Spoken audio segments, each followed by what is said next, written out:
Yeah. ASL, these spots. So on this map, it is possible to be. Kind of reminds me of Lost Temple, actually. Long ago. Oh yeah. Where you'd both spawn at the bottom left, and and then you'd have these kind of weird games where it's like, oh, we're like a screen length away as far as air attacks and drops go. Especially if you do a ZVZ where you both just scout each other, and it's like, all right, there's got to be a right way to play this. And so a lot of maps don't allow for these positions as much, but I'm glad with this map now we get to see it reintroduced again. The fact that there is big pressure that can happen in any matchup on either side, right? I mean, you can definitely put Muta pressure on them, but there's always the threat of Terran dropping as the game goes on. So let's see if that plays a role here. I would have, now, just real quick, before they start to do whatever they plan, a lot of players, because air would be so strong, we could see, again, some trick plays here from Queen to go for a less efficient tech to surprise FlaSh. You know what I'm saying? I don't know. I don't think we're going to have it, but I just want to start to cover all of our bases here. Yeah. Okay, the Overlord is actually going to come in and show itself. I think Queen thinks he was spotted. Not 100% sure if he was, but whatever. Close by air spawns. The Mutalisk is just going to be unbelievably powerful here, because you can go from harassing the main base to defending your own base very, very, very, very quickly, whereas the ground army of Terran has to walk for approximately 2.3 years to get back and forth between those two locations. Yeah, so that means what we should be seeing out of FlaSh is flying units. Or, I mean, well, he's not gassing, so I think it's actually going to be like the same build as last game. Now, you know, it's a rare moment in certain matchups where you see that one race really has a great opportunity to tech first into something that's going to be strong. And I always like, you know, even though people occasionally complain about balance, I really like seeing moments like this to see how the very best player in any race in the whole world does this. Yeah. Because you really get to see how builds can be optimized. So the Overlord is going to fly over the high ground area to spot.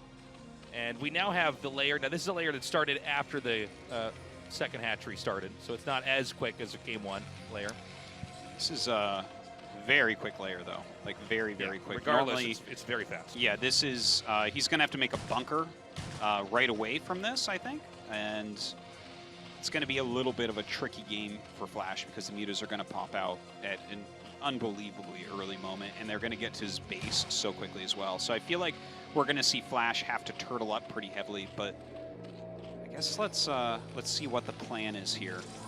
Yeah. So that is, see how early that gas is too? Yeah. I think it's a Valkyrie build. So you're going to have to indulge me here, because I got a couple questions. Yeah. Especially in spots like this. I'm just going to, you know, I'm a Protoss player, so this is not going to be my expertise. But one of the things I'm wondering is it at all possible to go for Wraiths to try to just match them? Normally, like, some people would go for Wraiths in this position, and so it is feasible. You kind of can, but normally you will have wanted to open with a 1-1-1. Here, Cloak would be a little bit late. It would be like after the Muta's already in your base. So that's, I think that's not, I don't think that that's the right play here for FlaSh, and I think especially against Queen, it's not the right play because his micro is too good and his base is too close anyway. So if they're like cross map, the Wraiths will be better. Okay. Because it'll be harder for them to get Overlords down there early. Okay, next question. Yeah. Because you're so close by air here for Zerg, you can reinforce with Mutas very quickly. We see, and again, I know this is coming from, you know, a PvZ perspective, but it's actually the same idea that Protoss tried to do, the Terran's trying to do, which is to get an anti-air out quickly here, right? The Valkyrie to come out. Now, it's not to scout like the Corsair is, but still, same principles apply. Zerg have all-ins, or all-in-ish stuff they can do where they just fly in there with Scourge, dive bomb on the Corsair, kill any defense, and then they're over the Stargate in this case, or in this case it'd be the barracks or the starport. Is there any threat of some kind of snowballing attack from Zerg here to try to close it out, because you can get your Mutas in there so fast, you can get more Scourge in there so quickly? Not as much. Okay. I mean, once you break through the initial turrets, then the snowballing does occur, but like you can see FlaSh already adjusts his eBay timing. By the way. Yeah, he's going 2 Factory Goliath, it looks like this game. I thought he might go for the Valkyrie, but like this will defend reasonably well. I really like I'm that very placement excited of the about two this. factories. Yeah, he's playing so defensively here. Like where he put his factories, it's going to take longer to scout, and they're so deep, you can't really get on top of them. Yeah, I think a lesser player would have put the 2 factories above the command center in a more comfortable spot. But you know, here this is so turtle. Yeah, it's pretty crazy. We need to see and confirm that the Mutas are actually going to see this, because this is, I think he might suspect it, but still, you know, just... Okay, you see where that eBay is? Okay, he actually... Well, if you lift that off, I think that gives it away as well. But the thing is, he might want him to think that this is a 1-factory Goliath. If he, see how he flew in? Now Queen has all sorts of information. He's doing a little bit of damage as well, but he sees, okay, this is a regular Goliath build, not one of these 1 Goliath into bio builds, or 1 factory Goliath into bio builds. Now, I'm surprised from the he's search perspective, yeah, I'm a little bit surprised by that as well. Is he going to be able to get 3 out? Sometimes it's crazy how much damage the Mutas will take and then all get out in the red. It's one of the reasons why you see people bunch them up by adding an Overlord on the other side of the map into the control group. Okay, this is mind games upon mind games, Stasis. Tell me. You see that flashing eBay? He is going to go into bio from here. See, I thought he was faking him out by having that there, but then he flew in and saw 2 factories. Because, okay, so here, I'm sorry, I'm speaking very technically because killing me. Terran is my life, basically. So, basically, there's this new build out that Sari showed everybody. Where you go 1 factory Goliath into bio, because 2 factory Goliath openings are very strong, and you go into a regular mech game from there. Right. Now, there used to be an old build that was, like, really old, where it was 2 factory Goliath into bio. But that doesn't exist anymore, because 1 factory Goliath into bio works, so it's just more powerful. Okay. Here, it looked like he was faking the 1 factory Goliath into bio, and then Zero actually flew all the way in, saw the eBay wasn't making, saw the 2nd factory, so he should probably discount this build, discount the bio.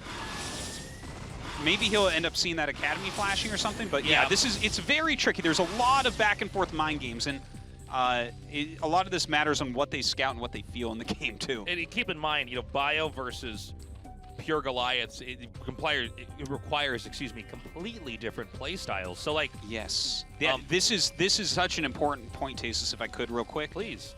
Basically, if they are going Goliaths, you can stay on pure Muta, and if you do nothing but make Mutas off 3 gases against pure Goliaths, you can actually kill them. Yeah. Especially on the first move out that they have.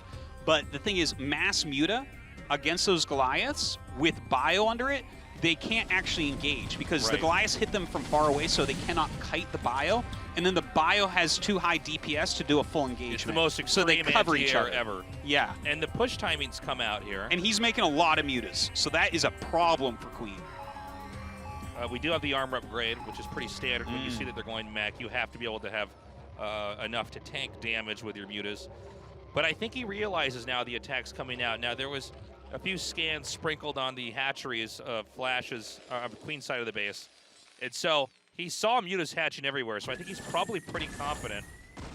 Yeah, he's going to do a counterattack. This is a really smart move, and this action did against him when he did the same build on this map and made FlaSh turn around. FlaSh is not turning around this time. He's not making the same mistake twice. Okay, so he's going to come in here. He has complete reign. And this is pretty crazy. Sunken colonies, and an insane number of them, are going to be what you need if you're going to hold off Goliath with Medic Marine here. Now he's flying back out. He did an incredible amount of damage into the main here. The Sunks are starting. Does he actually have enough, though, over here? I mean, this is a lot of Mutas. It's a lot of Mutas. You're right about that. And the 2 Sunkens are on the way. So he's got 1 large clump down here fighting the Goliaths, a smaller clump here being microed against the infantry. The Sunk does finish. Goliaths, by the way, terrible units against Sunken colonies. That's for sure. And it seems like the Muta number is high enough that it's just Goliaths remaining now. Well, more reinforcements are coming up, but I think the Muta's still going to actually win this. They are getting whittled down a bit, though. Yeah, they're getting softened up, but I mean, that's 3 bases, 3 gases, by the way. And no turret defense, and I think Queen can actually seesaw the attention back into the main here again. Yeah, this is looking real good for Queen right now. He's going to get back in here. The turrets are not remade. FlaSh's economy is garbage. He has no additional tech. He's in trouble. Yeah, kind of weird movement there from the Mutas for a second, but, you know, just like we see in StarCraft 2 and say this a lot, if you get over, it's same thing in StarCraft 1. If you get over their production, and you're just able to, I mean, everything that Terran makes dies very quickly when it comes out. Yeah. And Terran units need to be together. Terran is about critical masses and micro. Yeah, and so he does that. He's done a lot of damage. The army's going to continue to roam here, and this is a wrecking ball of Mutas. Like, there is no, finesse here for Terran. He just is going to wipe this out, and he'll be diving back into this location. We have a shot of right over here. It's Queen's game to lose at this point. He's in complete control. He's done everything so well here. And, I mean, FlaSh is in so much trouble. He's got so few SCPs. He's just making Bio and Goliaths. That's it.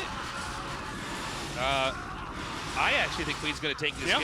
Yeah, We've got this game's ourselves over, a series. man. Yeah, GG. Queen's done it. We're tied up